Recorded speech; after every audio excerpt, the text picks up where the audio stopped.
Hey everybody, before we get into the Season 3 recap of Umbrella Academy, if you need a Season 2 recap, hit the tab in the upper right-hand corner. Although, I suggest hitting the tab for the Season 1 and 2 recap, because in Season 2, I forgot one of the episodes. Big thumbs down for that one. Now, Season 3 kicks off right where Season 2 left off, with the Umbrella Academy staring at the Sparrow Academy. And Reginald Hargraves got the Sparrow Academy the same way he got the Umbrella Academy. He bought the kids. After running into the Umbrella Academy in the 60s, he realized what a mistake he would have made. So he just bought different kids. And those kids are Marcus, who is number 1. His superhero ability is he's basically Luther. There's Ben. He's number 2. We know what his superhero ability is. Number 3 is Faye. Her superhero ability is the fact that she sees the world through ravens that she's able to summon out of her body. Number 4 is Alfonso.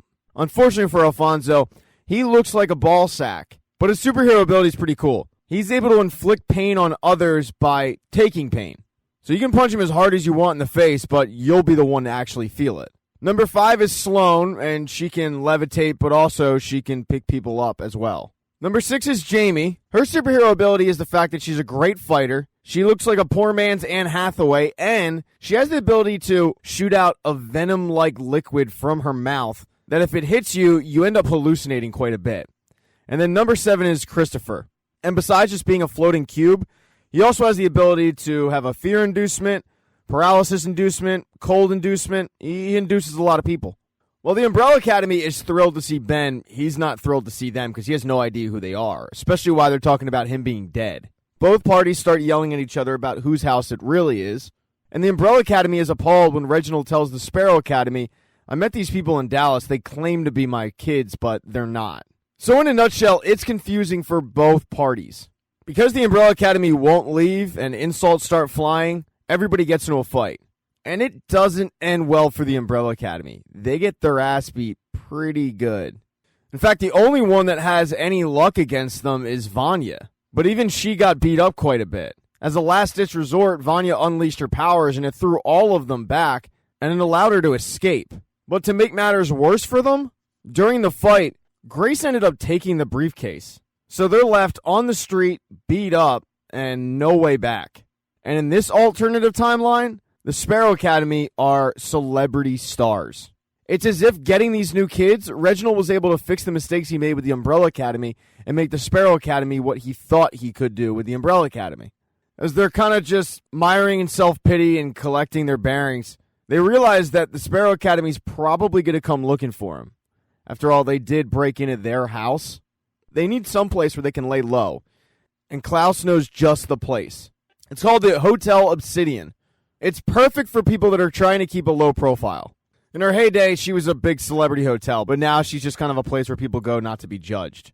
Although, when they walk to the door, they get a lot of unwanted attention. But Klaus assures the group that this is the place they need to be if they're looking to hide.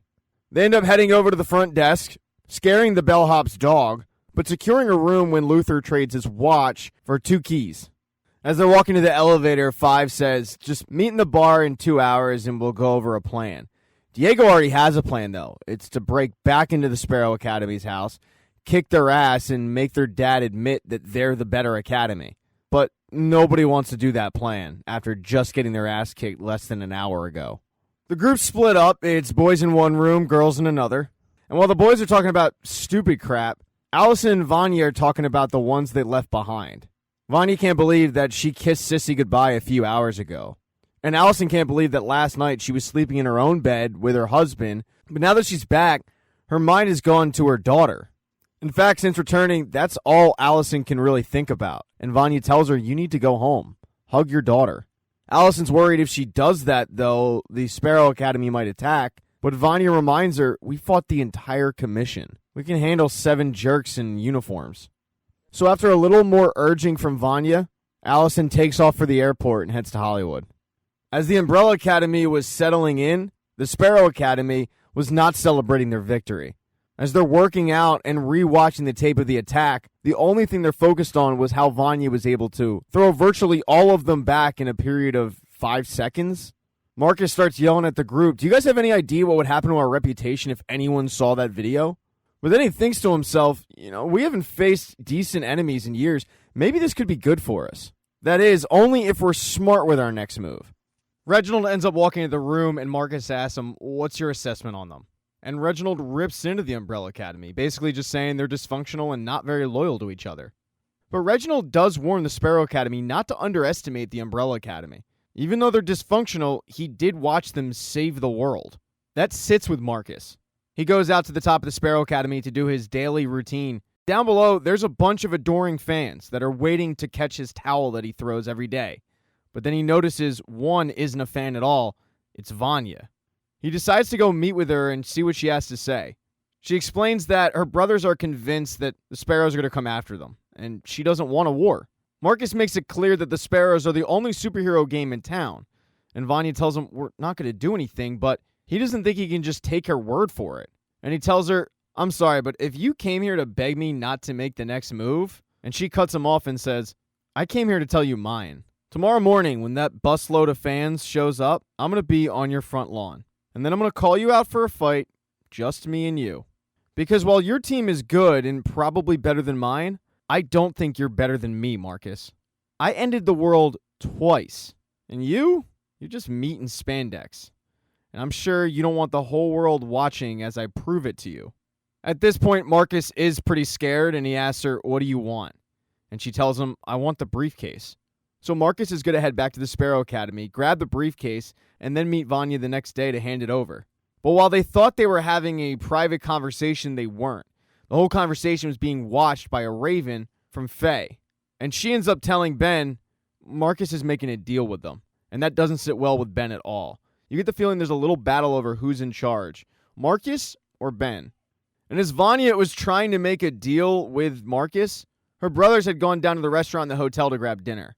Five lets them know that, in his professional opinion, they are in the clear. There is one small thing. Reginald didn't adopt them as children, but there are children still in this timeline.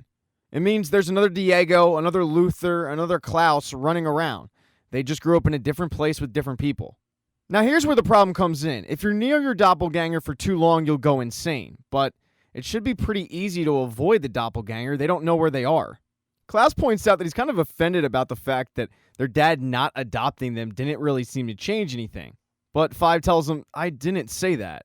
The point is, we did it. We saved the world. And whatever timeline we're in now, we can handle it. We won, guys. All of a sudden, Diego's chair is hit with a knife, and when he looks behind him, and it's Lila holding one of the briefcases. Diego chases after her, and he can't believe that she showed up, but she tells him, I'm just here to do a little bit of a drop-off. And that drop-off is Diego's son, Stanley.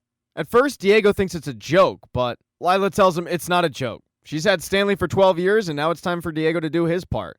She then takes off and leaves Diego with this child. But unbeknownst to everybody in the hotel is hit by a sort of shockwave.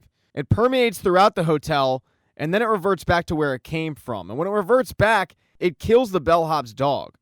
And the shockwave came from the basement of the Sparrow Academy. When Marcus went to go find the briefcase, what he found was Grace writing a bunch of hieroglyphics down as she sort of prayed in front of this orb-like black hole. Grace tells Marcus to listen closely to it because you'll be able to hear a message from God. And Marcus gets close to it and he tells her, I can hear it. That's when the shockwave bursts out of the orb. And when it goes back, it not only killed the dog, it also disintegrates Marcus as well. Now, far away from all of this, a man named Lester Pocket leaves his small cabin in the woods, packs up a suitcase with 6 sandwiches, and heads into town.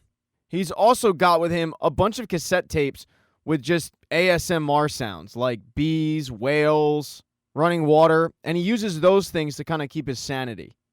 In episode 2, Luther starts his day out with a run, but it doesn't go well. He's chased by a bunch of ravens, and that's because the Sparrow Academy is after him.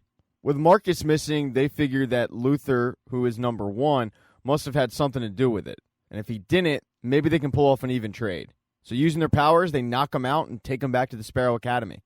When Luther wakes up, he's ready for a fight, but all he finds is breakfast. They go around the room and introduce themselves, and he's pretty surprised about their hospitality.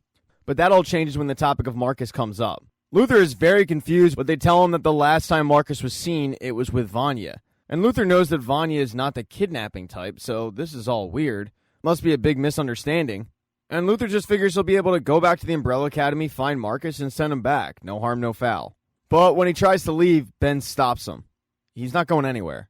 And just so he understands, he's told that if he does try to escape, Faye's birds will peck his eyes out. Most of the Sparrow Academy is pretty rude to him. The only one that's nice to him is Sloan, who's number 5. Sloan and Luther really hit it off. They have a thing for each other. And he starts telling her about all the differences between the Umbrella Academy and the Sparrow Academy and how everything changed for them when their Ben died. He tells her all about his trip to the moon, and she thinks that's amazing because deep down she doesn't want to be in the Sparrow Academy. She wants to live her life. She wants to travel. So she thinks that's awesome. But then Luther starts wondering if she's just trying to trick him into telling her where Marcus is. Now back over with Luther's family, the truth is they haven't even noticed he's gone. One person has returned though, Allison. She went to Hollywood and it didn't go well because she found out that her daughter doesn't even exist. Her husband does, but he's remarried with a completely different child. That's a really tough pill to swallow, so when she gets back to the Hotel Obsidian, she is depressed. Vanya ended up heading to the hotel's library to find out any information she could on Sissy. And there's a whole section about the Umbrella Academy in there, but they're dubbed the Kennedy Six. And unfortunately for Vanya, she finds out that Sissy died in Oakland, California in 1989. And this sucks for Vanya. Sissy was really the first person who saw her the way that she wanted to be. She remembered what Sissy told her about being stuck in a box until somebody lets you out. So Vanya decides she's no longer going to be stuck in that box. Her whole life she's felt like she should be a man, so she decides to become a man, getting a haircut and changing her name to Victor. She rolls up on her brothers eating breakfast, and they're very surprised by her look, but when she tells them, this is the real me, I'm Victor, they're completely cool with it. Diego then reveals to the group that the kid in the corner is his son, and Lila is running around somewhere, so now they have that to worry about. But Victor came with some good news, the trade-off with Marcus. She has no idea that Marcus is no more. And while Victor thinks this is the obvious move, get the briefcase back, get out of the timeline, Diego thinks that she's being played. But there's one member of the Umbrella Academy that doesn't want to leave, and that's number 5. He likes it there. He looks at it like, I'm retired now. He couldn't care less that they've been replaced. 5 then gets up to go get some breakfast, but the hotel is hit with another shockwave, and he notices that there were lobsters in the tank before, and now they're gone. He thinks it's weird, but Klaus walks up to him pitching the idea of going on a road trip together. He does a pretty good job of it because 5 agrees to go. But while Klaus pitched this as just guys on the open road, there is an agenda. Klaus has the address of his birth mother. He wants to go meet her, find out why she gave him up for $3,000. And by the time 5 finds out about the true motive of this road trip, it's too late. While stopped off on the side of the road looking at the giant ball of yarn, Klaus tells 5 that one night while snooping in Reginald's office, he found the canceled checks from the purchase of all of the kids. He took his mother's information and he always kept it. The two then get back in the car, and when they get to the address, they find that it's in the Amish country. Klaus starts looking around and he finds a woman that would probably be the age of his mother, and he asks her, but she says, no, not me. When he starts asking her, do you know Rachel, which is his mother's name, a man comes out and starts yelling at him that there is no Rachel there and he needs to go away. But Klaus can tell the woman wants to give him some kind of information. So while he leaves, he doesn't go too far away. While Klaus was walking back to the car, yet another shockwave radiates out of the Sparrow Academy. This time, 5 notices it. And he definitely notices when the shockwave goes back, all of the cows that were in the meadow end up disappearing. Klaus, however, doesn't notice it. He needs to get this woman one-on-one to find out what she might know about his mother. He does that in the middle of the woods, and she tells him Rachel's been dead for 30 years. She died of a brain hemorrhage. Klaus then asks her, what about her son? What happened to him? But the woman's confused and says, what son? Klaus asks the woman, when did she die? What was the date? And the date was October 1st, 1989, which is all of the kids' birthdays. The conversation gets interrupted when the Amish men find Klaus talking to this woman, and they chase him out. Klaus gets to the car, but right before he leaves, the woman stops him and gives him a folder full of information. She tells Klaus Rachel's death was unusual, and she wasn't the only one. She then sends him on his way, and Klaus and 5 get the hell out of there before they get attacked by John Book and company. As they're speeding away, Klaus tells 5 that Rachel died before he was even born, and that is a complete shock to 5, who slams on the brakes because he's so surprised. Diego spent his day with Stanley, trying to bond with him, heading to the store to get some medicine for Stanley's disgusting ear problem. But they end up running into Alfonso and Jamie from the Sparrow Academy and getting into a bit of a fight. And it's a good thing for Diego that Stanley was there, or else he really would have gotten his ass kicked. Stanley, being all of 12, can actually handle himself pretty well. They end up knocking both Jamie and Alfonso down and pelting them with cans until they're finally able to flee. While all of the guys headed out, Vanya went to go check on her sister. She finds Allison in bed, just beating herself up over the decision she made to come back. Victor tells Allison about the plan to get Five's briefcase back, and that does end up boosting her spirits a little bit, at the very least getting her out of bed.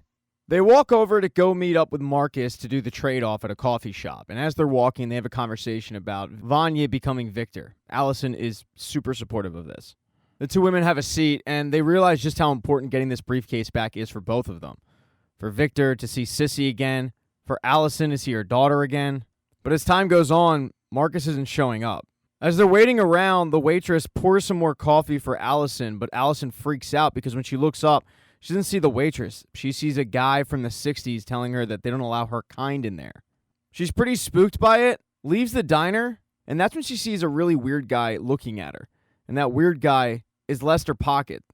Allison tries to follow him, but she ends up losing him in an alley, and by that point, Victor has caught up to her. The two head off to the hotel bar to go meet with their brothers, and everyone's kind of drowning their sorrows a little bit. Five and Klaus then return from their trip and tell everybody to gather around, and that's when they finally realize Luther isn't there. For the time being, though, they have bigger issues to worry about, and that's when Five shows them what the Amish woman gave them. It's news clippings of their mothers, and they're all dead. And they all died before they were born. So when they jumped there, they created a time paradox. But not just any paradox, they created a grandfather paradox. As Five is explaining all of this to his brothers and sisters, his one brother is still stuck at the Sparrow Academy. After Alfonso and Jamie got their ass beat, they decide to just let Luther go. It's a gesture of goodwill, but they do want Luther to tell the family to let Marcus go.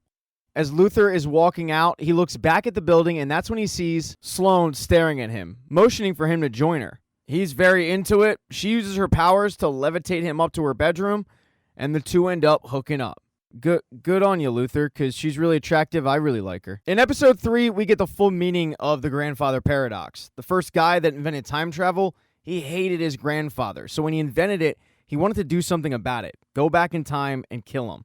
The problem is when he killed him, he didn't wait long enough for his mother to be born. Thus, his mother was never born because his grandfather never met his wife, and it means that he was never born.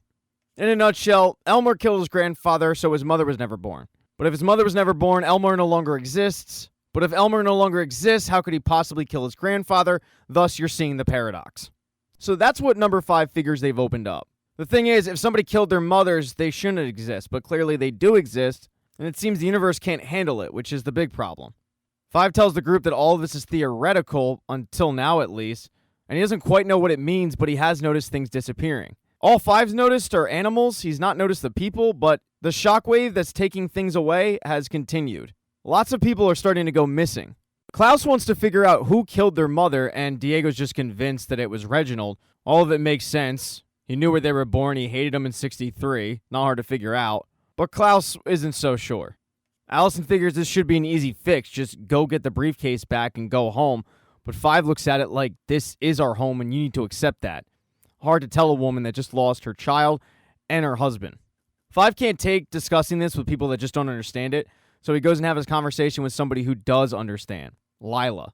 He finds Lila enjoying a nice bath, and the two start trying to kill each other. When the fight finally dies down, he asks Lila, what do you know about the grandfather paradox? And she tells him, I know what you know. He asks Lila to hand over her briefcase so he can go and talk to her about the commission to figure out how this whole thing happened. But when she gestures to where the briefcase is, he says, Lila, how do you have 2? And that's because Lila's briefcase wasn't working, so she stole the other briefcase from the Sparrow Academy. But that one also isn't working. And it's very unlikely that 2 briefcases wouldn't be working at the same time. They're going to need to figure out how this happened, which means they're going to have to work together. As they're walking out of the bathhouse, they run into Diego, who wants Stanley to be disciplined, and the only person that Stanley's going to listen to is Lila. But her message to Diego is, figure it out. Just be a dad. The other issue for Diego is he's still hung up on Lila, but to Lila, It's been 12 years. She's over him. The only connection they have is Stanley. And for now, Stanley is Diego's problem. Five and Lila then head down to the basement because they're going to try to use the power from the hotel to just hotwire the briefcase. When only Five tries to do that, it doesn't work. But when Lila and Five try to do it, it does. When they use their powers together, they're able to get to the commission, although it's not the commission they remember. It's freezing cold and a shell of itself. But they head in to get some answers. With Lila gone, Diego tries to get rid of Stanley, but he's unable to. He wanted Stanley out of the hotel so he could fortify it just in case the Sparrow Academy comes calling. And by fortifying it, he's planning on making some Molotov cocktails. He also wants Luther to help out with this, but Luther's head over heels in love with Sloane, and all he cares about is making a mixtape. So this is going to be all on Diego. But when Diego gets the supplies for the Molotov cocktails, there's Stanley standing there, waiting to learn from old Pops.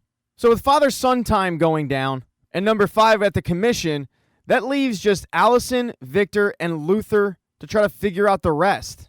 Luther confirms to the group that people are missing too, and Allison and Victor figure that must have been what happened to Marcus. That's why he didn't show up. The bad news is they're probably not going to get the briefcase back, so Victor suggests just going over there and being honest with them. It's not the best idea, but if they pitch it well, they'll get the briefcase back and restore order.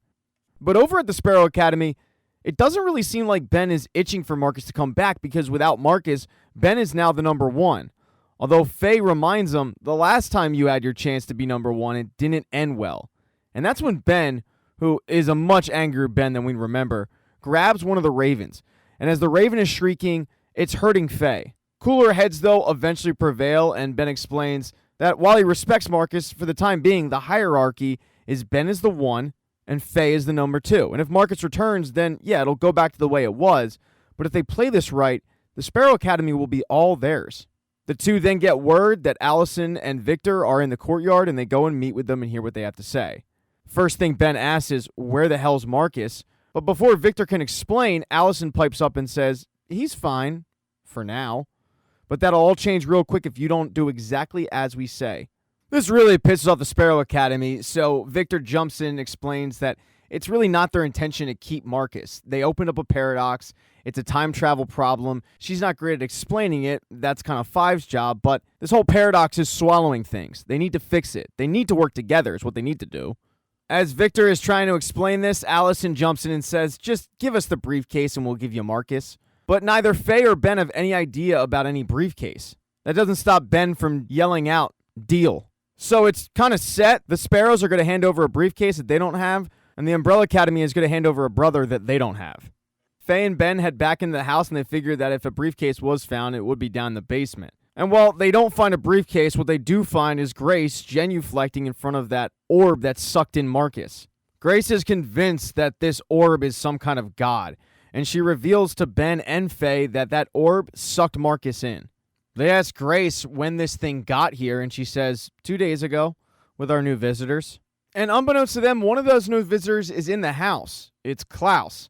He couldn't believe that Reginald, even with his gruff disposition, would actually have their mothers killed.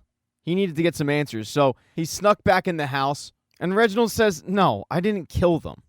Klaus then needs to hide because Alfonso and Jamie come in with Reginald's food for the day and also the pills that he has to take. And Klaus can overhear the conversation, and they're not very nice to Reginald. They bully him into taking the pills, and they also bully him into signing something that they won't even let him read. It actually makes Klaus feel really bad for Reginald. The two start having a little bit of a heart-to-heart, and Reginald actually starts to like Klaus a little bit. Klaus continues to stay with Reginald, eating ice cream, watching TV with him, but eventually Reginald falls asleep, and he groans one word, Oblivion. Klaus definitely thinks that's really interesting, but then he hears Grace singing. When he follows the voice, he finds Grace down in the basement, praying until she starts speaking in tongues. Back at the hotel, Allison and Victor walk back in, and they find Luther and Diego discussing a party. Luther really wants to throw Victor a welcome to the Brotherhood kind of party, and Diego's more concerned about saving the world for a third time. So when Victor walks in, Diego looks at him and says, you feel loved? And he says, yeah, I do. They then all sit down and start talking about what they're going to do when the Sparrow Academy shows up looking to make this trade. They can't even really formulate a plan because the Sparrow Academy shows up early. As they're kind of posturing, Sloane is mouthing to Luther, run. And that's when Ben says, yeah, deal's off. Chris starts attacking each one of the members of the Umbrella Academy, And that is when Lester Pocket shows up. He had checked into the hotel earlier in the day, and he unleashes a blast from his body, the likes that the Sparrow Academy and the Umbrella Academy have never seen. This power wipes them all out, and it even seems to kill Alfonso and Jamie. Ben yells for the group to pull back, but the group is just him, Christopher, and Faye. Sloan is knocked out, being attended to by Luther. The Umbrella Academy starts looking at Lester Pocket like, who the hell's this guy? But that is when Victor recognizes him, because Lester Pocket is actually Harlan, all grown up.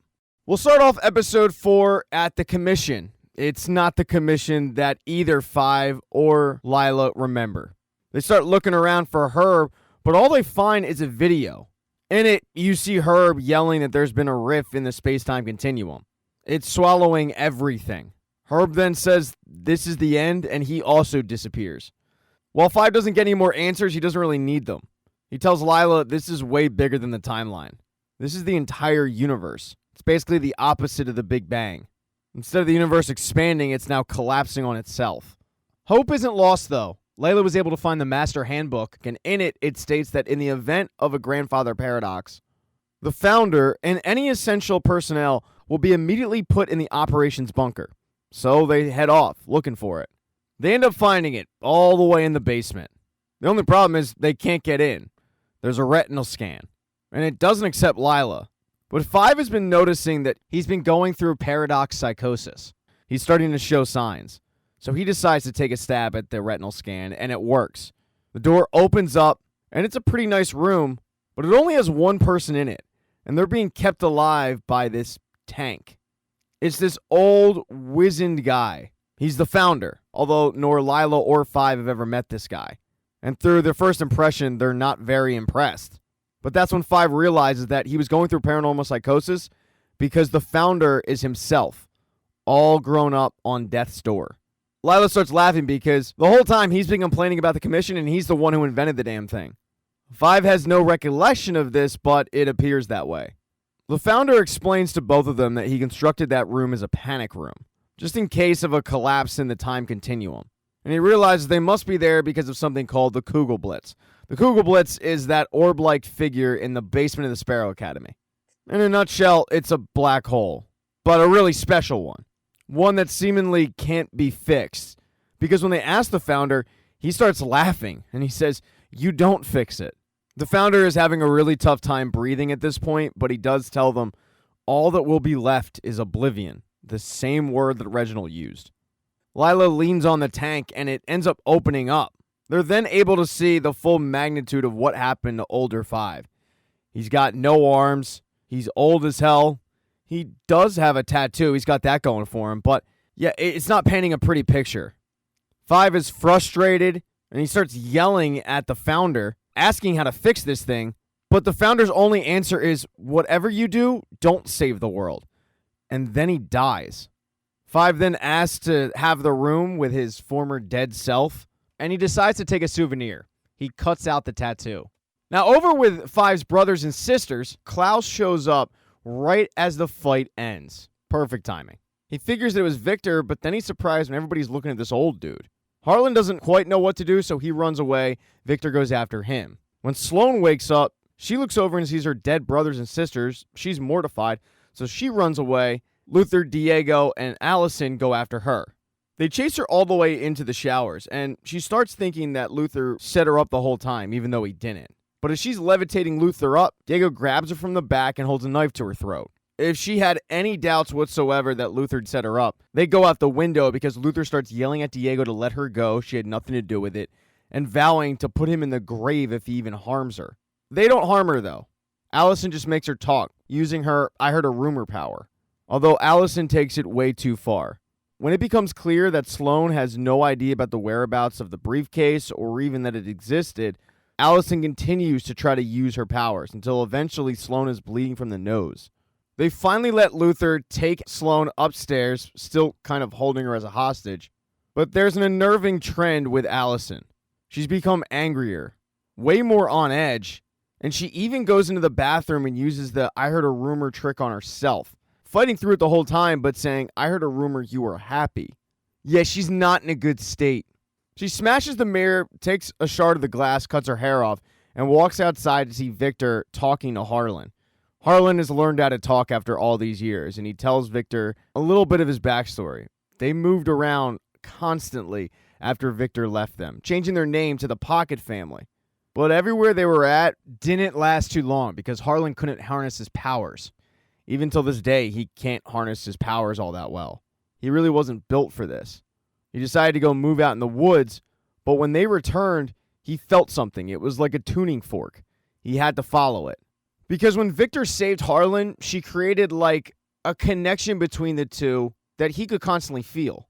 So Allison interrupts the trip down memory lane to let Victor know that the Sparrows never had the briefcase. This is yet another blow in their attempt to just get back. Victor tells Allison she'll deal with it later, and her and Harlan head up to the room to continue to get caught up.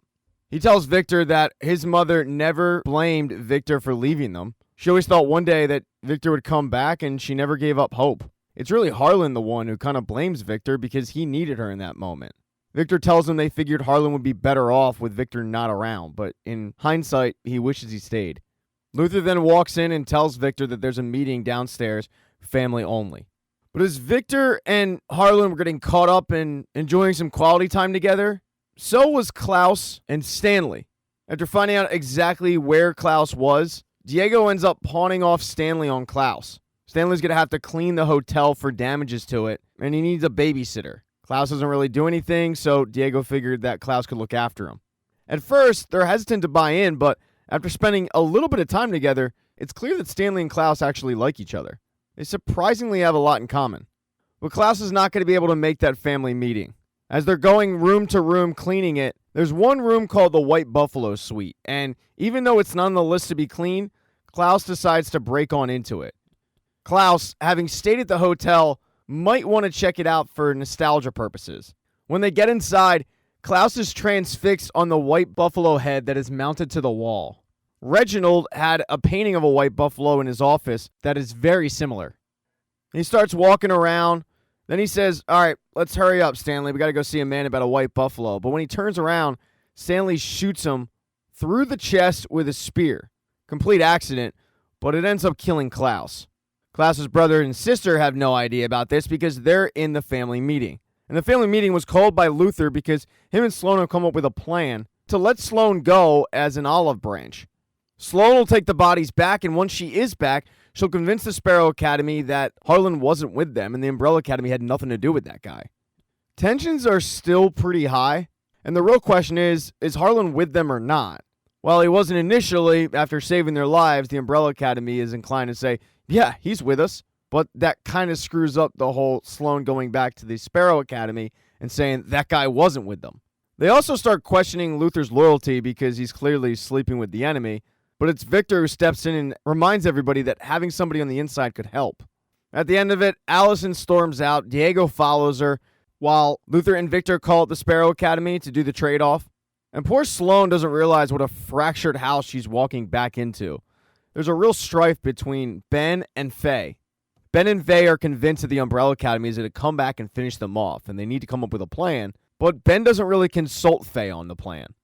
So when Sloan is handed over in a back alley, Ben demands that Victor and Luther hand over Harlan as well.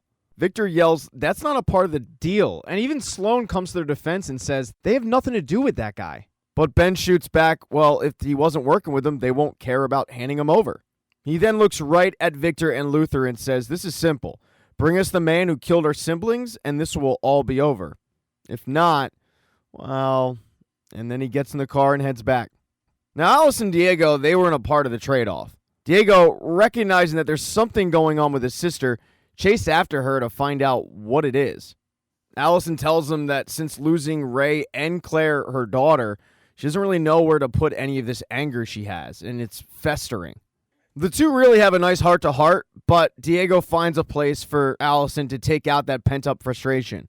It's a bar that is proudly supporting a Confederate flag, so they had it coming. Back at the hotel, with Victor gone, Harlan got bored in the room. He decided to leave and start looking for Victor, and he walks into Victor's room only to find all the newspaper clippings about their dead mom. And for whatever reason, he starts getting enraged about it. As he starts walking back to his room, Victor shows up and asks, "What are you doing?" And he shows Victor the news clippings and asks him, "What are you doing with this?" Victor asks him, "Do you know them?" And then Harlan grabs Victor's shoulder, and since there is a connection between the two, he allows Victor to see the past. Turns out Sissy died the exact day the Umbrella Academy was supposed to be born, and the exact day all of their mothers died. And all of their mothers died because of Harlan. When Sissy passed away, he let out that scream, but it didn't just stay contained in the hospital. One by one, it picked off all of their mothers. In episode 5, Ben and Faye get into an argument about what's more important. Ben feeling like they should go after the guy who killed their brother and sister, and Faye thinking that they need to deal with whatever it is in the basement. Eventually, Faye kind of wins out. Ben decides that if they're going to beat this thing, they need to know what's on the other side of it. So he has Grace use her eyeball. He basically puts the eyeball inside of the orb, and Grace starts getting sucked in. Eventually, the eyeball gets snapped off inside, and it leaves Grace with just a wire sticking out from where the eyeball should be. And Grace tells Ben and Faye that basically a black hole. Faye reminds Ben that this is big. They're going to need help. But Ben says no. Harlan first, then we'll deal with this. Now, over at the hotel, Victor wants answers from Harlan, but Harlan kind of tries to run away.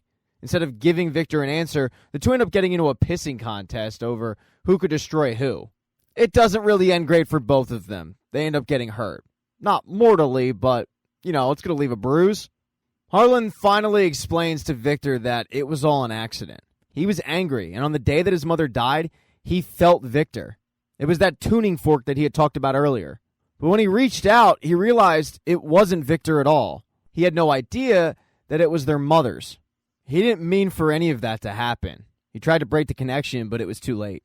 That was the moment that he decided to hide himself away just to be safe. Until now, that is. Harlan then says, "I need to tell your family what I did to them." And Victor cuts him off and says, "No, you can't. What you did has bigger consequences than you will realize. A lot of people got hurt, so we're going to have to be very careful about how we tell them." Victor then heads down to the lobby, runs into Luther, and Luther notices that Victor has a cut on her face. He figures Harlan did it. Then Diego shows up, and Diego has a bruise on the back of his neck. Luther also figures Harlan did that as well. Allison shows up a little while later, and she's got bruises all over her hands, and Luther is convinced that Harlan did that. Even though Harlan didn't do any of it, this is enough for Luther to say, "Let's hand him over." But Victor isn't quick to do that. As they're all kind of standing around, Five and Lila come through the portal. They're back. One problem, the briefcase they used to get back is destroyed, and it's the last briefcase on Earth. When Allison hears about the briefcase being the last one, she gets really pissed off because her hopes of going home are dashed. But the big surprise is Lila. After hearing what she heard from the founder, she gives Diego a big hug, telling him, "Turns out there's less time to hold grudges than I had planned." Luther then pulls Diego aside and asks, "Did you and Allison get in some kind of fight last night?" And Diego says, "Oh, yeah. I mean, I saw her do things I've never seen her do before. She just needed to blow off some steam." And even though Diego says she's good, Luther does not believe it. He's as concerned for his sister as Diego was. Five then tries to call a family meeting, but Diego sees Stanley walking around with a cleaning supply, so he goes after him. He misses the family meeting, and he misses it when Five says, "Our family reunion here in this timeline has brought a Kugelblitz." Five tells him the best plan is to go back in time and destroy the paradox. That would stop the Kugelblitz before it starts, but they're not able to do that because of the briefcase situation. They need to start thinking about Plan B, and that's when Klaus and Diego join them. Klaus was dead. He went to the great beyond. He even talked to his mother, who gave him a message. She tells him he's spending all this time and energy running from the exact thing that he's chasing. He simply can't see what's right in front of him this whole time. And then when he looks down in his soup, the ingredients create a buffalo. He then comes back to life, just as Diego and Stanley are enjoying some father-son time by trying to get rid of a body. Klaus starts trying to get his bearings straight. Everybody's kind of thinking of a plan, and that's when the hotel gets hit with yet another Kugel wave. Although this time, it takes out more than just a few people. Five figures they have 4, maybe 5 days before the rest of existence is gone. Luther then tells the group that the Sparrows said if they just hand over Harlan, they can get past this, start working together to save the world. Victor, however, is continuing to protect Harlan at all costs. Luther asks Victor, "Why are you protecting this guy? It's clear he's got some kind of hold over you." And Victor just feels bad for Harlan. He tells the group, Harlan didn't ask for any of this. If we hadn't gone back to 1963 and I hadn't saved him. But Luther cuts him off and says he's the reason we're in this mess. And he's also our only way out of it. They start arguing amongst themselves. Victor saying, we'll just overpower the Sparrows. And most of the group saying, hand over Harlan. He's insignificant. We need access to the Kugelblitz. In the end, Victor's kind of guilt-tripped into agreeing with everybody. But she tells the group, I'll go get him. And when she goes upstairs, Harlan knows. The connection they have, Victor can't hide anything from him. She apologizes to Harlan that they couldn't fix things, but Harlan says, we never tried together. And Victor, who is open to just about any suggestion that doesn't involve handing over Harlan and the Sparrows, is all for trying. As Luther awaits Victor handing over Harlan downstairs, he sees Allison drinking by herself, and he asks, should I be worried about you? Allison then looks at him and says, I can't keep doing this. I can't keep losing people. It's not fair. Luther walks over and gives her a hug, but that hug turns into a kiss. Luther pulls away because he's got Sloane now. And when Luther even mentions that name, it sets Allison off. She yells at him, you're blowing me off for some knockoff you've known for 5 minutes? And Luther yells, what do you even want from me? If you had Ray or Claire back, would you even be here? Look, I get you need a distraction, but you can't use me for that. And she yells, I can if I want to. She then uses her I heard a rumor trick to say, I heard a rumor you want me. He walks over and kisses her, but he does it a little too aggressively. And Allison's wish kind of becomes a nightmare. She ends up having to push Luther off of her. When Luther eventually snaps out of it, they're both disgusted. Allison starts walking back up to her room, and that's when she catches Victor sneaking out Harlan. Victor tells Allison, I can still save him. I can take back his powers. I can get him out of town. After that, I can focus on the Sparrows or the Kugelblitz. Allison tries to tell Victor that's a bad idea, but Victor yells, look, I owe him this. Allison agrees to be the one to take Harlan somewhere safe, and Victor is very appreciative of that. Victor then walks in the hotel lobby where Klaus, Five, and Luther are waiting, and they notice she doesn't have Harlan, and they figure that she must have let him go. She explains that Harlan's death is not going to stop the Kugelblitz. It's just going to be another tragedy on top of another tragedy. Victor vows to find another way, but Luther's fed up and says, well, congrats. You destroyed everything. Again. Five and Klaus then decide to start having a drink, and Five is pretty broken up about seeing his future self die the way he did. He always kind of thought he'd be able to outrun death, but now seeing this wizened old man with no arms die with a bad tattoo didn't sit well with him. He throws the tattoo on the table, and Klaus recognizes the symbol. It's the symbol for a biker group called the Mothers of Agony. That's just the hint that Five needed. He goes, finds the Mothers of Agony clubhouse, walks all the way in the back where members are getting tattooed, and that's when he finds them. Pogo. So Five ended his night in a biker bar. Luther headed over to the Sparrow Academy because he ended his night with Sloane. Diego and Lila ended their night together in bed, having sex. And I ended my night alone. In episode 6, Luther wakes up with Sloane, and they're trying to keep their relationship a secret, but they don't do a great job of it. Sloane's room is right next to Faye, and Sloane's bed is pretty creaky, so Faye knew that Luther was there. She knocks on the door in the morning and tells Luther, Ben wants to have a word with you. Ben asks Luther, all right, I need to know, what's with your family's weird fetish with me? And Luther explains that Ben was the best of all of them. He just died way too soon. And even though the version in front of him is kind of a jerk, he'll take it, because it means at least he's got his brother back. Ben tells him, I'm not him, you moron. And Luther says, yes, I'm aware. My Ben was selfless and kind. And when Luther tells him, maybe there's a little bit of my Ben inside of you, Ben just shoots that down saying, no, not at all. He then gets to the real reason of why he called the meeting. Without Marcus around, they need a big brooding force. Luther can be that. So he has Grace bring him Marcus's old uniform. He wants Luther to join the Sparrow Academy. At first, Luther says no. He's already got a family of his own. But Sloane slowly starts to convince him, and he starts to consider it. It is, by the way, a move that Faye completely disagrees with. Now, everybody is completely unaware of the fact that Luther isn't the only umbrella that is in the house, because Klaus has snuck back in. He needs answers on what is going on with the Buffalo. Reginald really doesn't want to talk to Klaus very much, but Klaus forces him to, because as he tells him, everything is leading me back to you. the painting, the White Buffalo suite. And Reginald cuts him off and says, "You know about the White Buffalo suite?" And Klaus says, "Yeah, that's where I died. I just feel like there's something I'm supposed to be doing, and it's important, but no one's telling me what it is. And I'm scared that I'm going to miss out because I'm always screwing things up. And I'm tired of it. So I need you to help me understand certain things about who I am. Like, for example, why did you lock me in a mausoleum and slow down my heart rate until I came to in a pool of my own vomit?" That's something that when he died, the girl on the bicycle showed him. Reginald has Klaus sit on the chair and start telling him exactly what he saw. And as Klaus is telling him, Reginald is drawing these really weird symbols. He finds it absolutely fascinating. And he tells Klaus that everything's been fascinating since he's been weaned off those pills.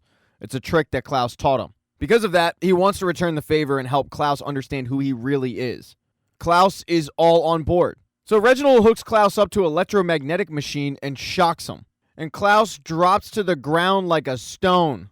As Klaus tries to find out who he really is, Diego is trying to find Stan. He wakes up with Lila, but Stan is nowhere to be found. He then notices that right around the area where the arrow went through Klaus, it looks like there's a secret door, and when they open it up, they find Stan's lucky lighter just sitting there, and they figure that he must have gone down this tunnel. They start following it, but it looks like the Jamiroquai video for Virtual Insanity. There's a throwback for you, but a lot of mirrors, a lot of lights. And when they get to the end of the tunnel, they're in a very identical room to the one they just left. But there are differences. Like instead of a buffalo's head mounted on the wall, there's the backside of a buffalo mounted to the wall. The paintings are also different, and it just seems like it's a very Asian-themed room.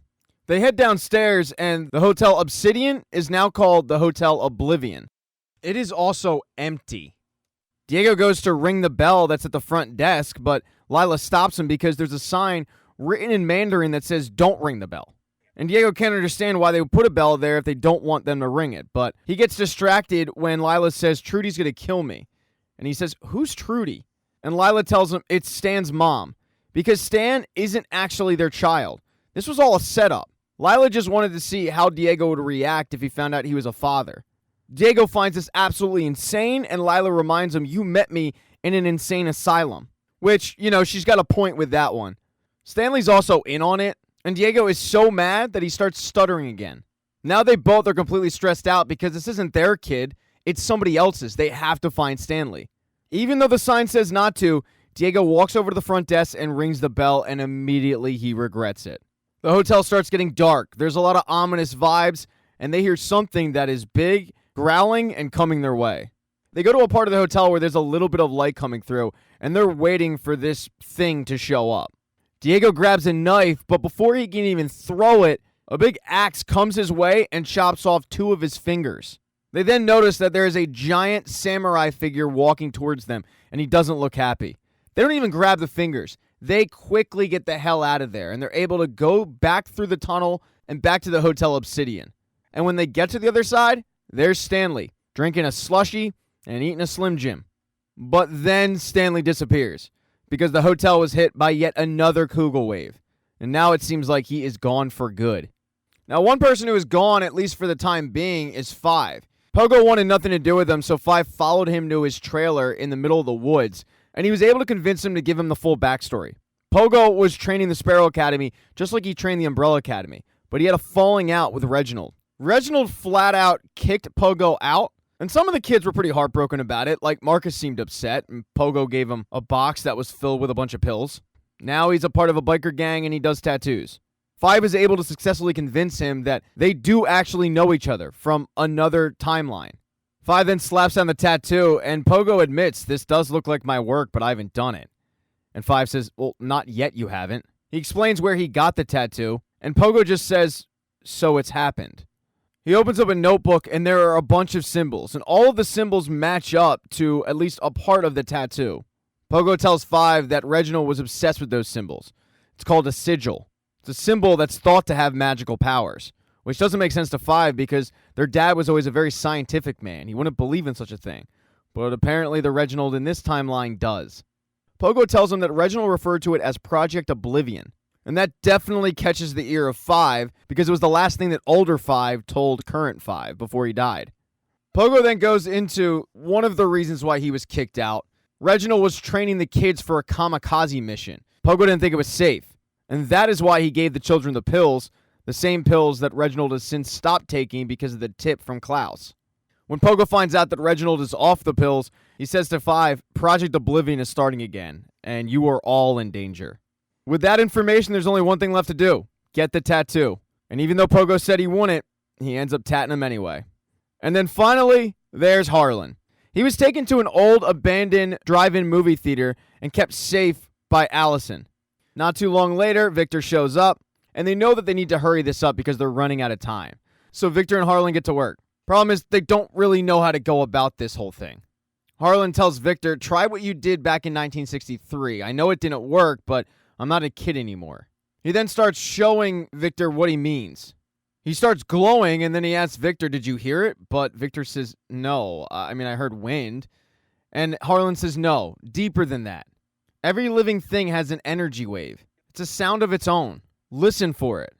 He then starts doing it again, but this time way more powerful than the first time, creating kind of like a force field around both of them.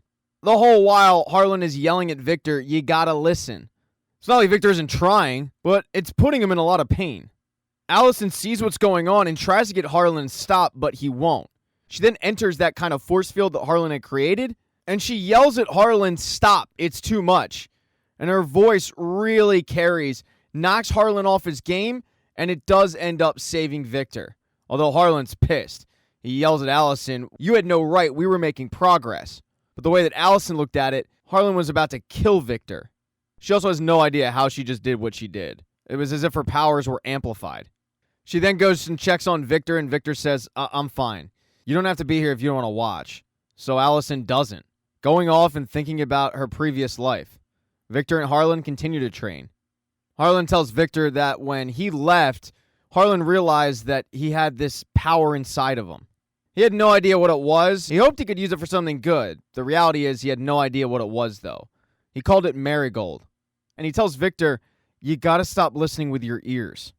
Harlan then puts his headphones on Victor's ears, and the two create yet another force field, although this time they start levitating above the ground. It's super powerful. Allison is scared for her brother, but then all of a sudden, Harlan yells, and you literally see the power go from him and back inside Victor. When that happens, their bond is seemingly broken, and they drop to the ground. Victor's pretty wiped out. Allison goes to check on him, but all Victor cares about is Harlan, and Harlan confirms that the power is gone. They let Victor sleep it off because he's really wiped out. And Harlan asks Allison, what do I do now? She says, you go home and we clean up your mess. Harlan asks Allison, why don't you like me? Is it because of what I did to your mothers? But Allison has no idea what he's talking about. And it doesn't take more than a couple seconds for Allison to realize that it was him. Harlan was the one who did it. Harlan starts apologizing, saying that he couldn't stop himself. And you once again see that mean streak from Allison. As Harlan's trying to apologize, Allison yells at him, sorry is what you say when you spill a glass of milk, not obliterate somebody's child. She then decides to take matters into her own hands. She kills Harlan, putting him in the trunk of the car and telling the Sparrow Academy that she's coming over. When she arrives, she's got a welcome party waiting for her. Faye, Ben, and Reginald all standing outside, and that's when Allison shows them the body of Harlan in the trunk. She then starts making her way into the house so they can all figure out how to get rid of the Kugelblitz, but she notices there's another member there of the Sparrow Academy. It's Luther, wearing Marcus's uniform. And all Allison can do is shake her head and walk right by him. In episode 7, after Allison makes peace with the Sparrows, Reginald decided to leave the kids to it. He grabs the car and puts the dead body of Klaus inside, and he starts driving, until eventually Klaus starts banging to be let out.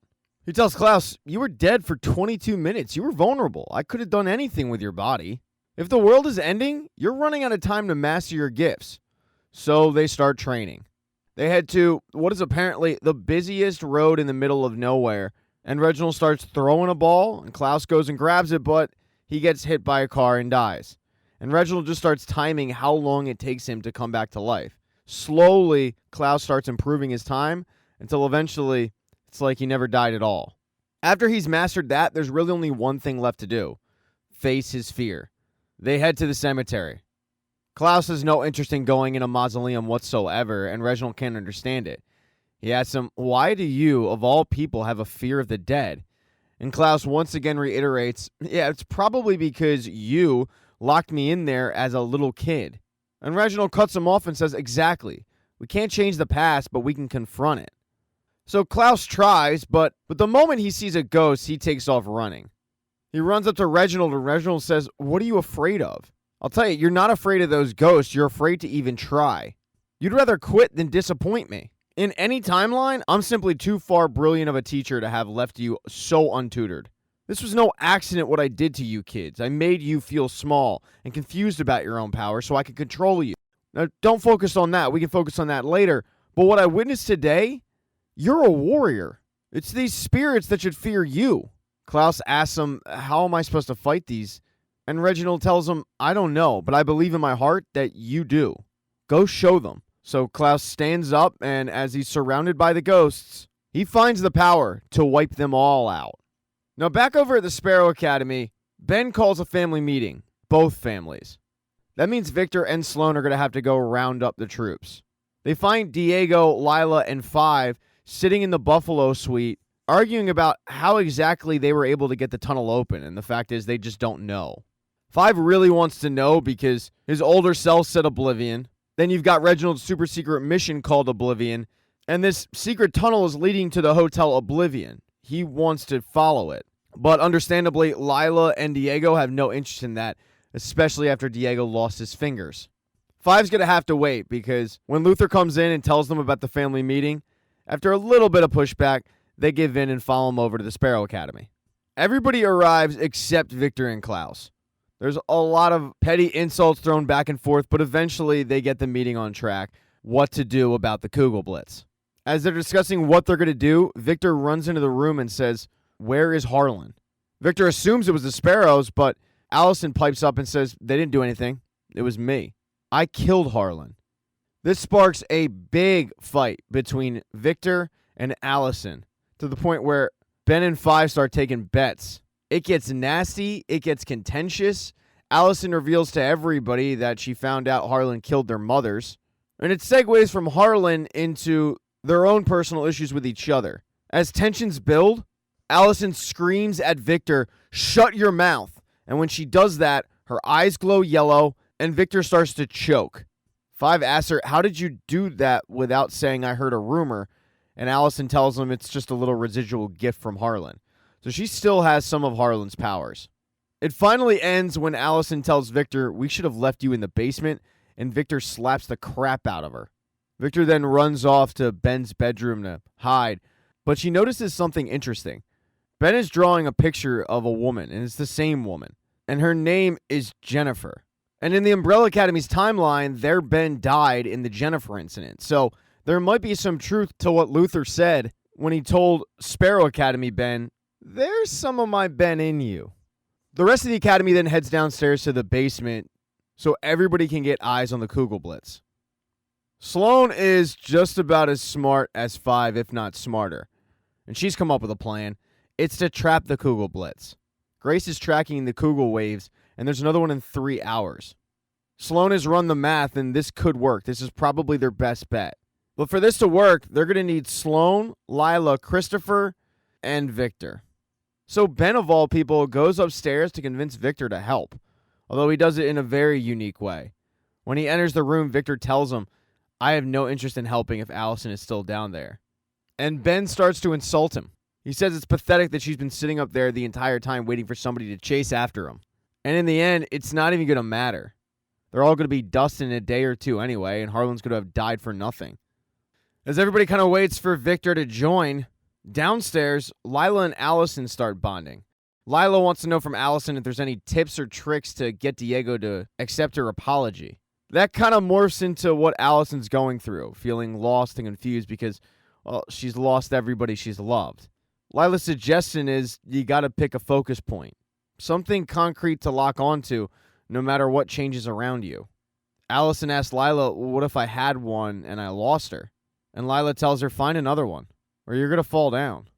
Five then enters the room and tells everybody that they're ready to begin. All four of them start working together to shrink and trap the Kugelblitz. But that's when Grace tries to interrupt them. She's been so transfixed by the Kugelblitz, she really believes that it is her god. And now that these kids are downstairs trying to get rid of it, she can't let that happen. She grabs a flamethrower from the armory, and she comes downstairs and tries to stop them. Luckily, Five is able to get her from the basement to the living room and kill her. It allows the group to continue to try to get rid of the Kugelblitz. And it works. They're able to shrink it enough where Christopher is able to trap it in. And when the next wave is supposed to hit, it doesn't. Now it's party time. Everybody starts drinking, dancing, tearing it up, except Victor and Allison. They're the Debbie Downers in the corner.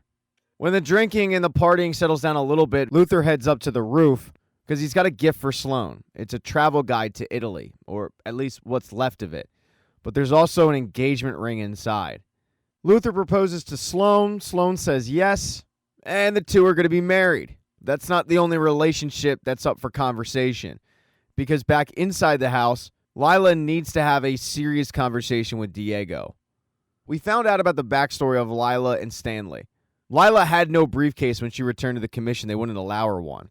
They were willing to send her anywhere in the world, so she asked to go to 1989 Berlin. She knew that her mother had hidden a briefcase in the Berlin Wall. So as teenagers were tearing it down, she found the exact spot and found it. But then she got into the act of tearing down the wall until a woman comes up and asks to borrow her sledgehammer. That woman was Stanley's mother. She was also the lead singer of a punk rock band, which Lila eventually joined as the drummer.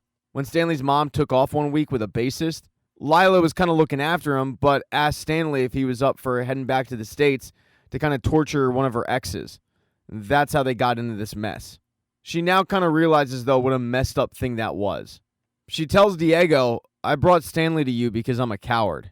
I wanted to drop a kid in your lap and see if you'd reject us and run. That felt safer than telling you the truth, because the truth is, I'm pregnant.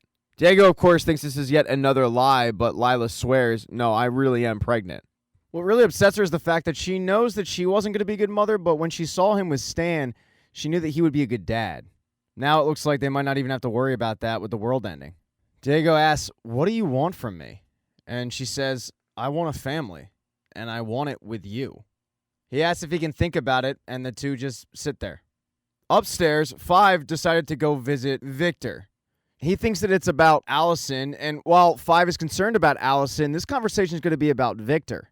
Victor starts trying to explain his side of things, that she was just trying to do the right thing while Allison intentionally killed somebody, but Five reminds her, you know the reason we even survived the last apocalypse is because I slaughtered a boardroom full of people, right? Five wants Victor to forgive Allison, kind of get over it, but Victor's just not ready to do that quite yet. He also has a message for him.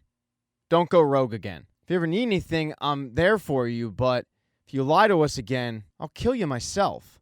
And murder isn't just on Five's mind, because all the way downstairs in the house, Faye tells Ben, we're going to kill them in the morning, right? But Ben says no. She can't quite figure out why, but Ben says, I'm not done yet. Me and Dad have a plan. They start once again fighting about Ben's crappy leadership, but then Christopher starts freaking out. They don't quite know what's wrong with him, and the Kugelblitz explodes out of him, killing him, sucking Faye in, and destroying the academy. In episode 8, the group that's left, which is Luther, Victor, Sloane, Ben, Five, Allison, Diego, and Lila, they all get together and start discussing exactly what they're going to do, because obviously the last plan didn't work. This leads them to start arguing amongst themselves, whose plan is better, why the last plan didn't work out, until finally Five pipes up and says, we're not meant to save the world. We're just not. We have to face facts.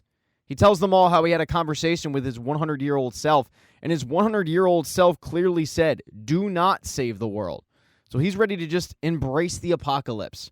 This takes everybody by surprise, because usually Five is the one with the plan, but he just says, not this time.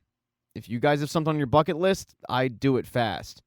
And Luther and Sloane certainly do. They tell everybody that they're getting married. And there's no time like the present, since the world is quickly ending. While Luther and Sloane are discussing their nuptials, Klaus and Reginald arrive at the hotel. And Klaus is very surprised when the bellhop greets Reginald, because they know each other. And that's because Reginald owns the hotel. Years ago, Reginald was searching through, at the time, just a field, when all of a sudden he felt like he had the right spot. He shot up a flare, and the flare revealed a sort of door. He decided to build the Hotel Obsidian right there, at that exact spot. And the door? Well, that's where he built the Buffalo Room. He knew something was on the other side, so he hired a group of mercenaries at the time to go in there and take care of whatever it is they'd find, but nobody returned alive, and Reginald just closed the door, figuring that one day his kids would do it. That is the Oblivion mission. Reginald and Klaus then go find the rest of the group, but they're not really welcome. Nobody really wants to see Reginald, except Ben. And in turn, Reginald can't believe that they're wasting time planning a wedding as the world is about to end. Although if Reginald had any ideas of going to that wedding, Luther squashes that pretty quickly by saying, yeah, space is limited and, you're not really invited. But Reginald is acting more like himself, which is something Sloane realizes, so she asks him, have you been taking your pills? And he admits, no, I haven't. And it's all because of this young man right here. And he points to Klaus. He says something that Klaus has been waiting to hear his entire life. Reginald tells all the kids, I wish you were more like this man. All of you could learn a thing or two from this impressive young man. While Reginald wants to get working on trying to save the universe, nobody other than Ben really seems interested in doing it. So Klaus ends up escorting Reginald up to the Buffalo Suite, and the two have a conversation about Reginald's bedside manner. It sucks, and Klaus tries to teach him that you catch more flies with honey than vinegar. The conversation then goes towards the wedding, and Reginald doesn't want to go, but Klaus says, oh, we're going. I know it seems like they don't want you there, but they just want you to earn being there. Try being a dad, not a boss. And trust me, you showing support for Luther, it's going to go a long way. But Reginald isn't the only one that's not thrilled about this wedding. Diego certainly is not happy about it. He doesn't even want to go. Lila tells him, you're going. You're my +1. And Diego can't understand why she wants to go because she's with their child. She, of all people, should really want to get the universe saved, but it doesn't seem like she really cares. She tells him, odds are we don't even survive this one. But Diego shoots back, I'm willing to try if it means I get to spend more time with you and the baby.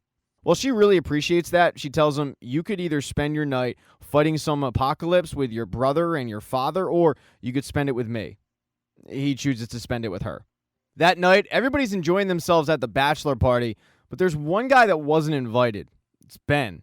It's because nobody likes him, and when he sees everybody having a good time, he feels very left out. During a rousing rendition of karaoke, though, Luther goes up to his best man, Victor, and asks a favor. He wants Victor to make amends with Allison. Victor really doesn't seem like he's willing to do that because Allison just killed his friend. But as Luther puts it, if you want to compare body counts, it's not going to end well for you. She's always been good to you. Better than the rest of us. They then get called up to sing the absolute banger, Time of My Life. While the Umbrella Academy is having fun downstairs, upstairs, Ben goes to vent to Sloane about why she's still going through with this wedding. He starts pushing the narrative that her going through this wedding, it's actually turning her back on the Sparrow Academy. She doesn't really care, though. He starts preaching that Reginald wants them to get back to training, but she doesn't care about that. She knows that his hatred for the wedding has to do with one thing. He wasn't invited to the bachelor party. He doesn't actually care about Faye or Christopher or Marcus or any of them dying. He doesn't care about the world. He cares about getting left out. He tries to act like she's crazy, but she says, this isn't crazy. We've never been alone. It's always been the 7 of us. But now, it's just you. So congrats, Ben. You're finally number 1. Everybody then gets ready for the wedding. And when Luther comes downstairs, he does so with Victor, and the first person they see is Allison. And Allison and Victor start trading insults, and Luther has to remind them, this is my day. If you two could just get along for a couple hours, I'd really appreciate it. Sloane then comes down, and Klaus marries the two. During the reception, Klaus decides to start trying to go person to person and convince them to go along with Reginald's plan. 5, though, is a hard out.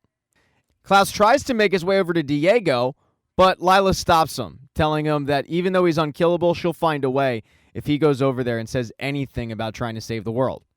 Klaus heads over to the bride and the groom, but Luther nicely reminds Klaus that it's their wedding and they don't want to think about it. But Klaus's job is done when Reginald surprisingly shows up. Luther actually gets pissed off, and it's Sloane who convinces him to just let the guy stay. Don't let him ruin their day. But truthfully, nobody wants him there.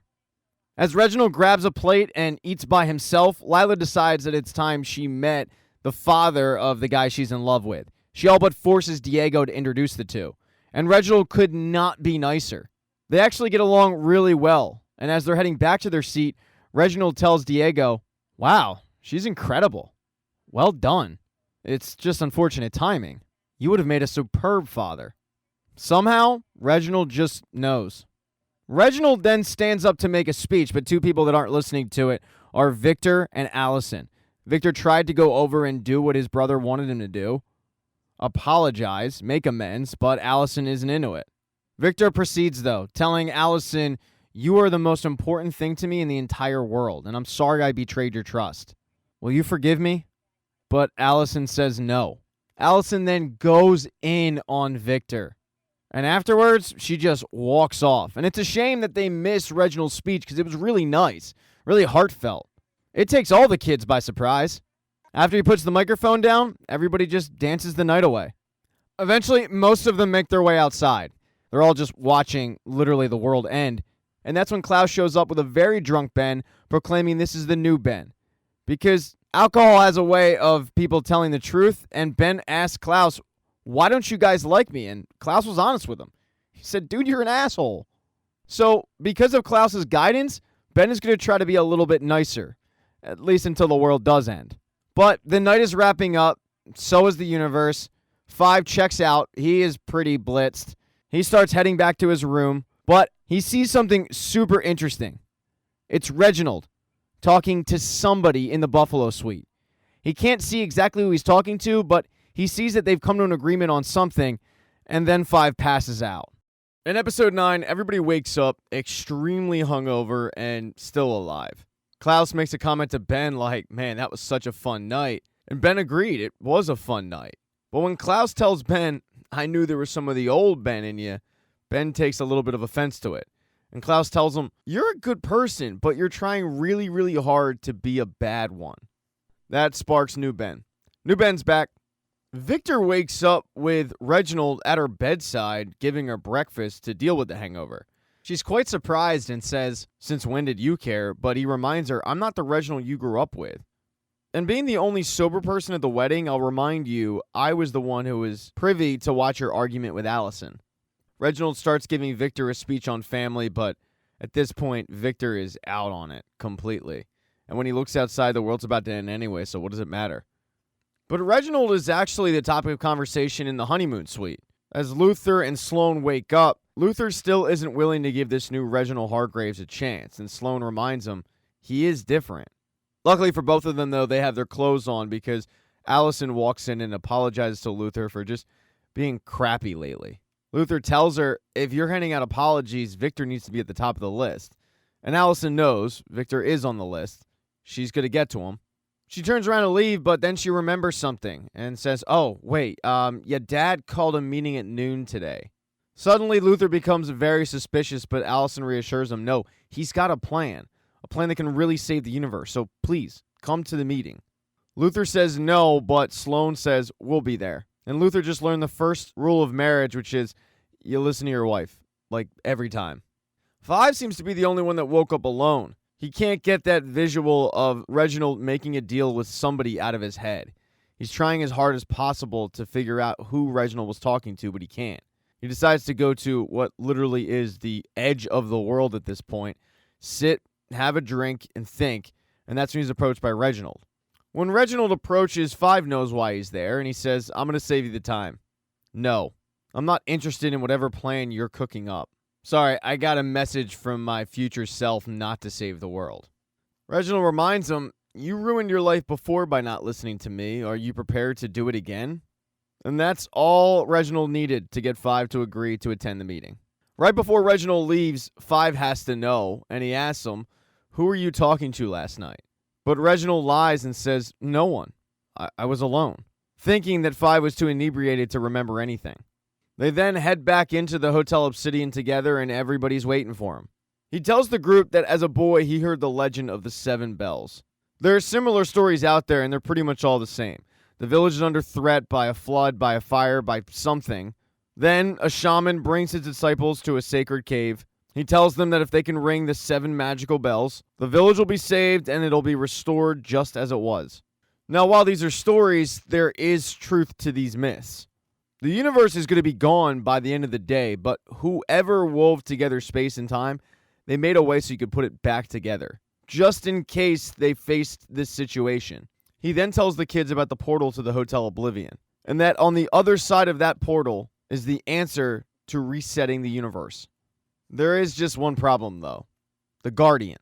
That's the person that Diego met. Victor asks, why would the people who created this even need a Guardian? And Sloan pipes up and says, well, to protect it from people who want to use it for nefarious means. But because this Guardian's so powerful, it's going to take all of them. Ben is the first one to stand up and say, I'm in.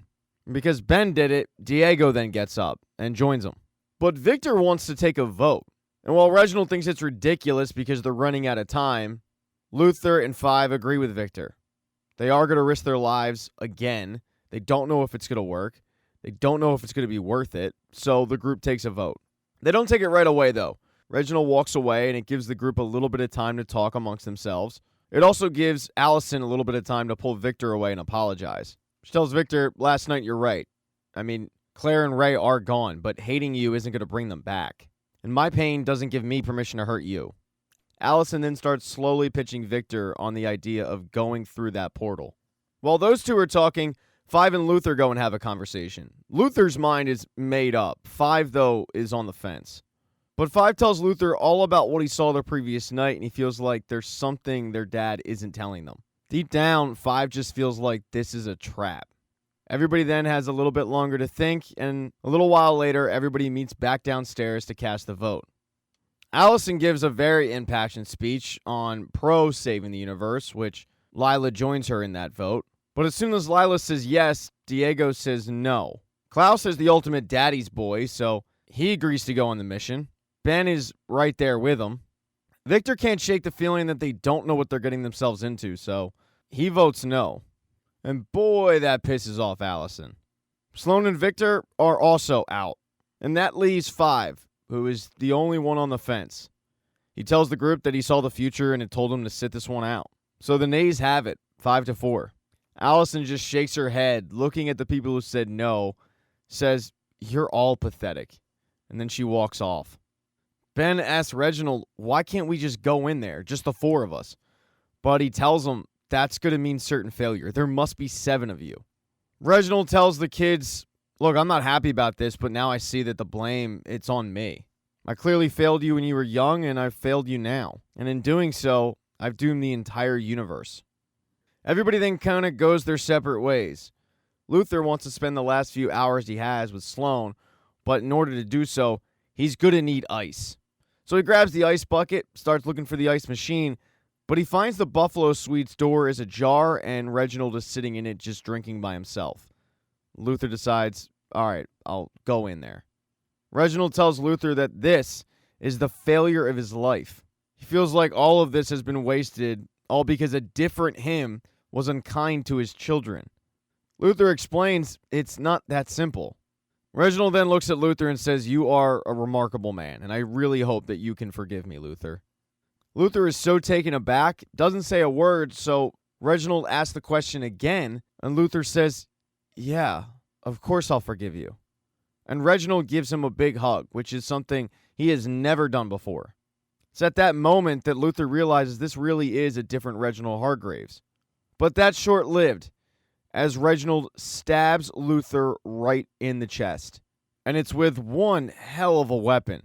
Luther is bleeding out, very confused, and Reginald tells him the best way to bring a family together is at a wedding or a funeral.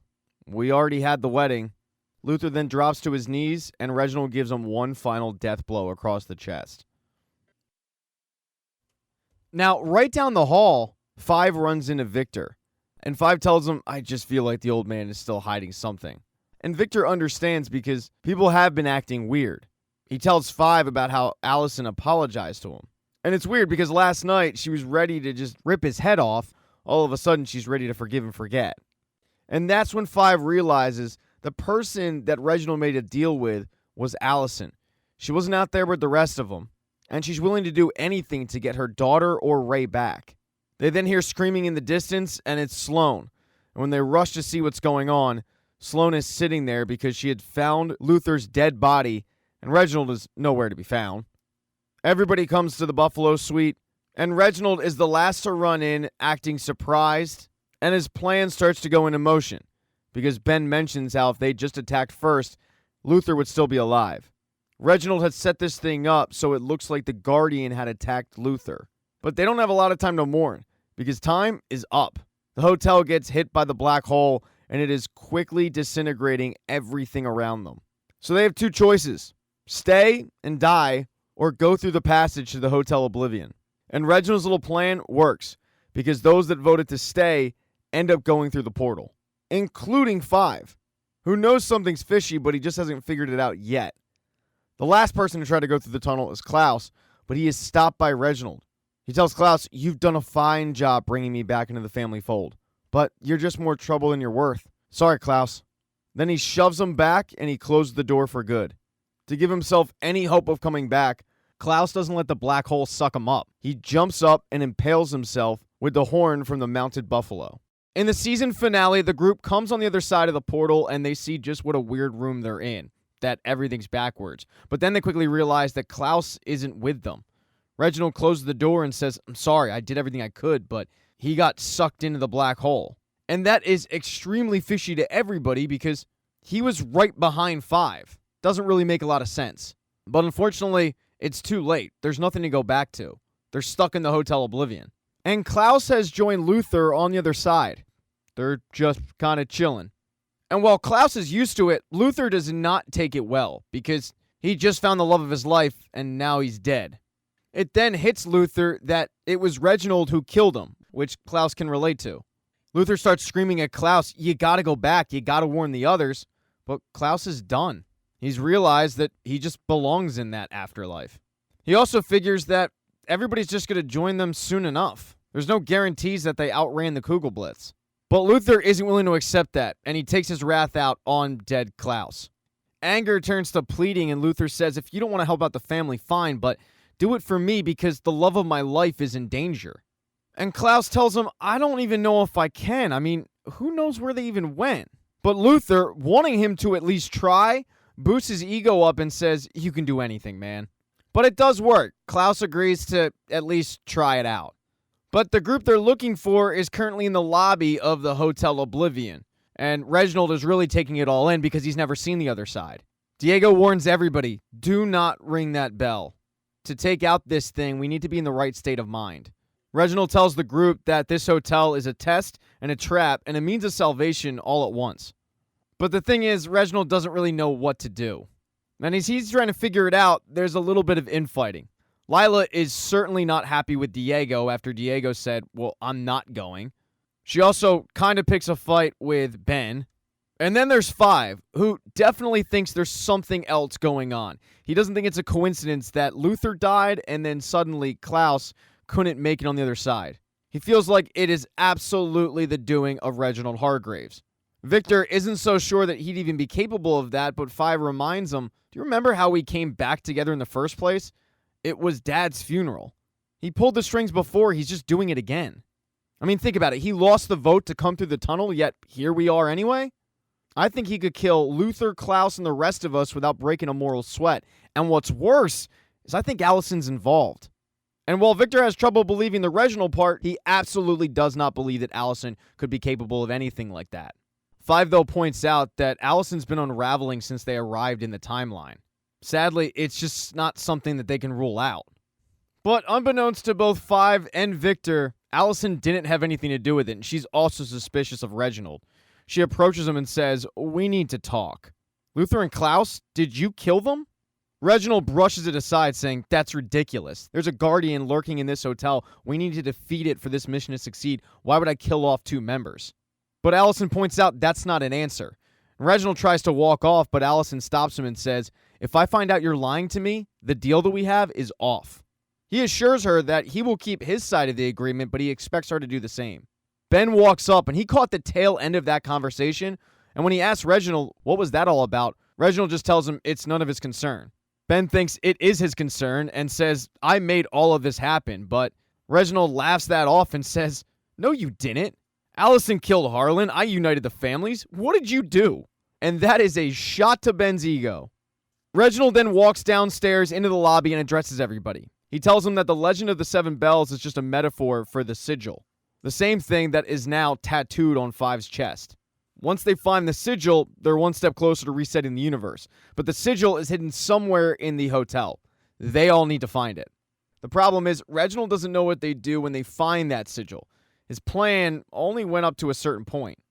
Allison ends up agreeing with Reginald and saying, we need to find the sigil. It's our best chance of getting out of here and resetting the universe. And that's when Five says, man, you really agree with Reginald all of a sudden. Interesting. Reginald brushes that comment aside, and he has the group split up.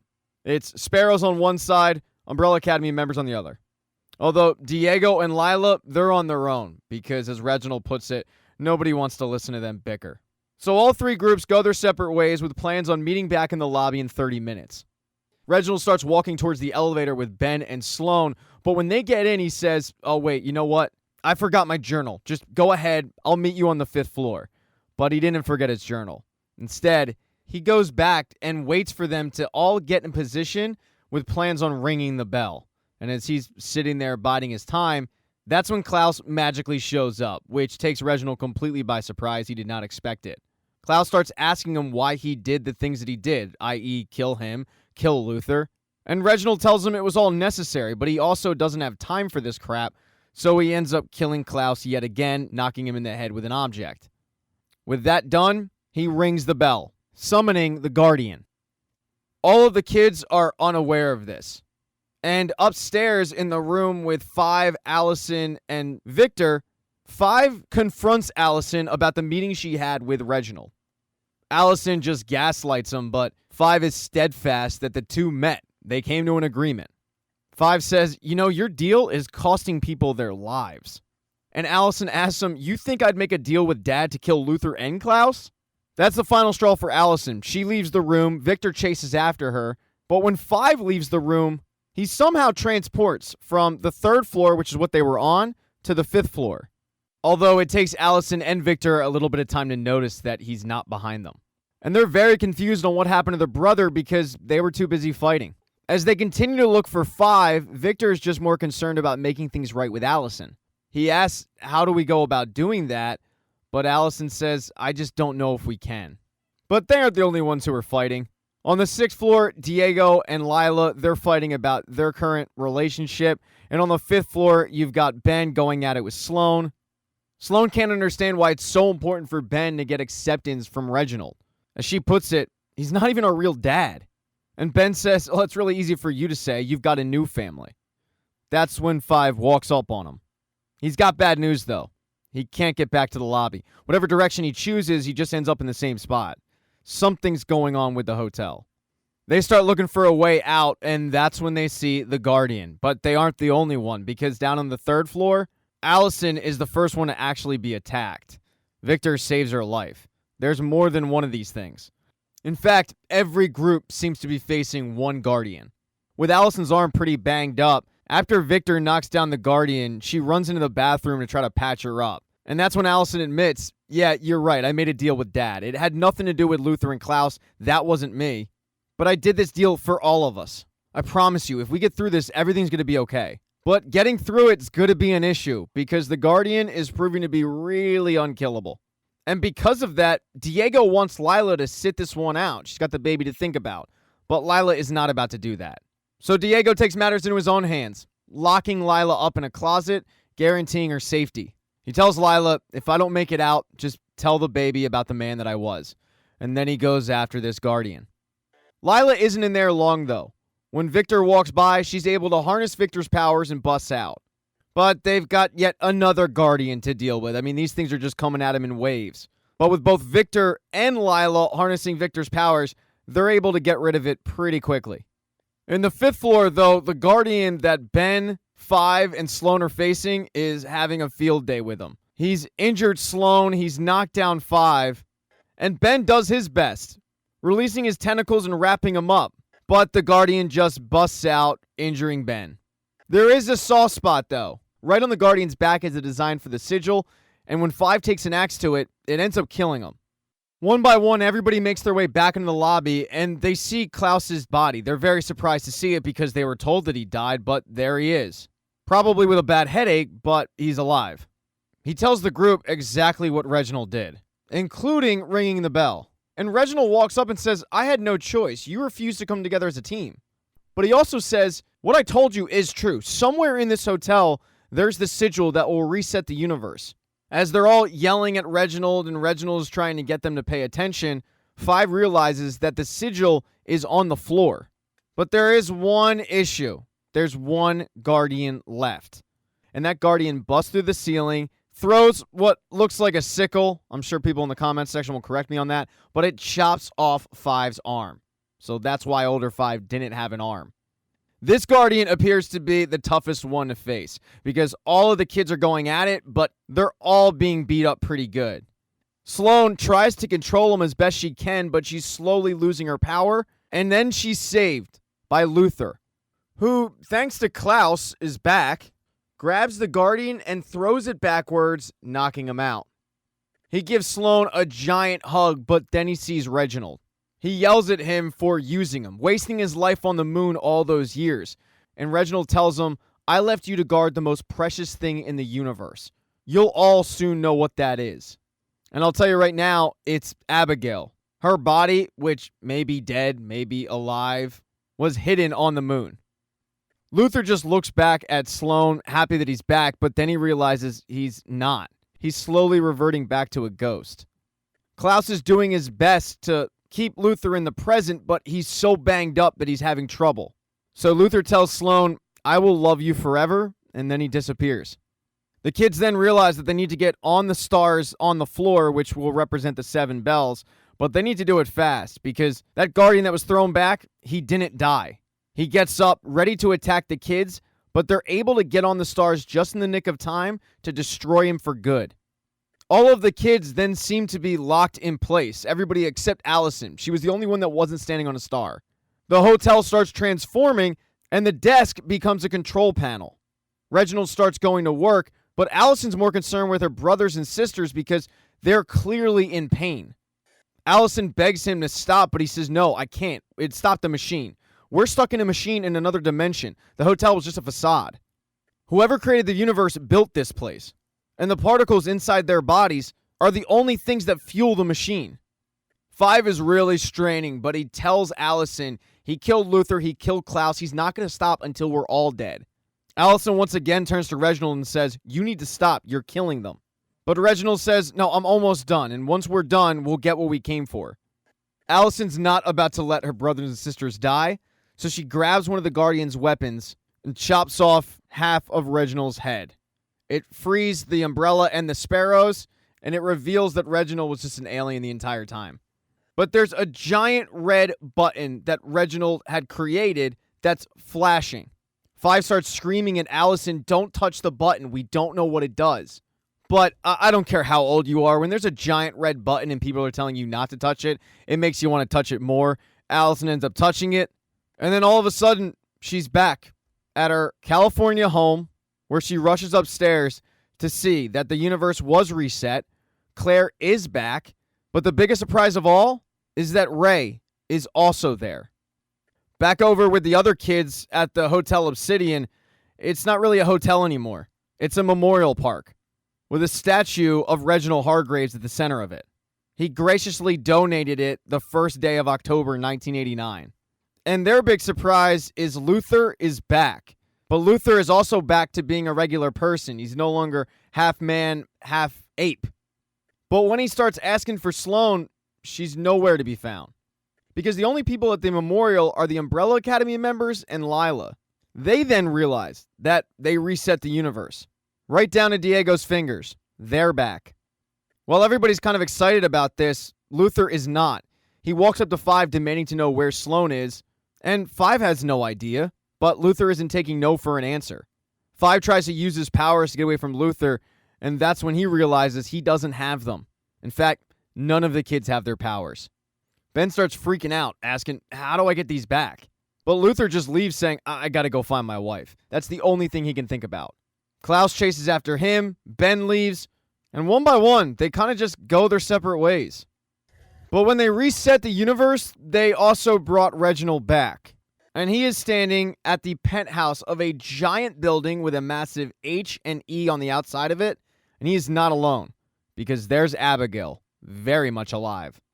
There is an end credit scene. It's Ben, who seems to be sitting on the same train that his mother gave birth to all those years before, but he's just reading a book and he smiles. And that is the end of Umbrella Academy Season 3.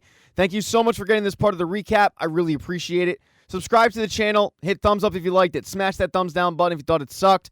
I do have a Patreon. The link is in the bio. Go support. Hit that. You'll get stuff. But be nice in the comments section. Pass this along to everybody. I got merch. Go buy a shirt. All right, I'm done begging for money. Have a good one.